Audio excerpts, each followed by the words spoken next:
Students often ask me how long they should massage the kale to make it taste good in a salad.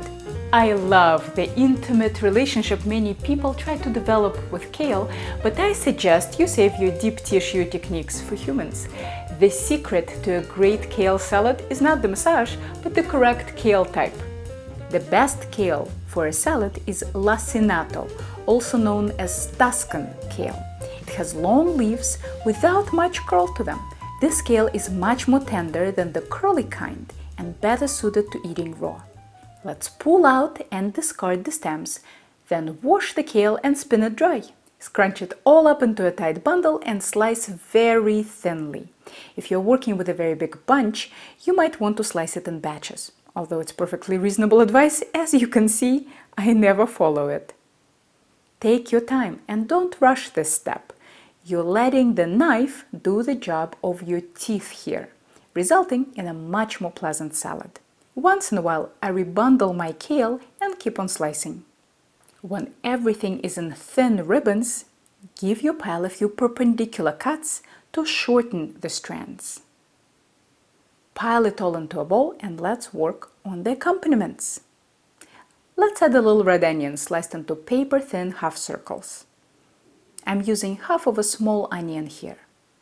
I also want to add an apple, but feel free to experiment with plums, pears, and other fruit. To stabilize my apple, I cut a sliver off the bottom. Then slice it thinly around the core. And finally, turn it into julienne. If this is too much knife work, you can do this with a mandolin, or even grate the apple using the grating disc on your food processor. But keep in mind that the size of each vegetable determines the texture of your salad. Now let's move on to the dressing. I'll start with a standard vinaigrette here, 1 part acidity to 3 parts oil. For my acidic ingredient, I'm using apple cider vinegar. A nice dollop of Dijon mustard will help the vinegar and oil hold together and provide a nice little flavor boost. A pinch of salt. Once the mustard is dissolved, very slowly drizzle in the oil, whisking constantly. You can stop after all the oil is added and have a lovely dressing. I love improvising with my dressings and adding all sorts of embellishments, but I always work with what I have on hand, and I suggest that you do too.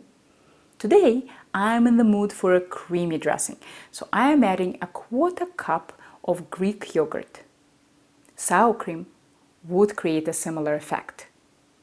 I'll also add a tablespoon of grainy Dijon mustard. The mustard seeds feel like little tart bubbles. You might have noticed my Dijon mustard fetish.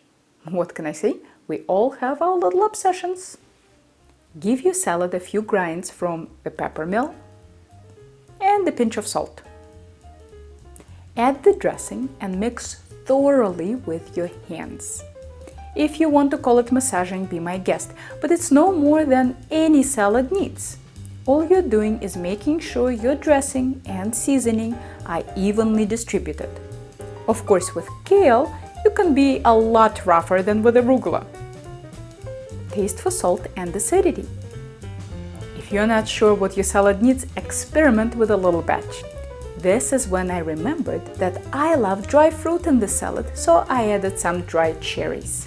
All sorts of nuts would be a great finishing touch, but I just took apart a pomegranate, so that's going to be my crunchy and juicy topping. The best feature of the salad is that it doesn't need to be served right away. It's actually best if you let it sit after dressing for at least 30 minutes and up to 1 day. If you're letting it sit longer than an hour, put it in the fridge. Just imagine making the salad for a party or lunch at work without any last-minute prep or packing a separate jar of dressing. For more vegetable dishes that require more knife than massage skills, don't forget to subscribe to Helen's Kitchen channel. And if you're ever in the Boston area, maybe I'll see you in one of my classes.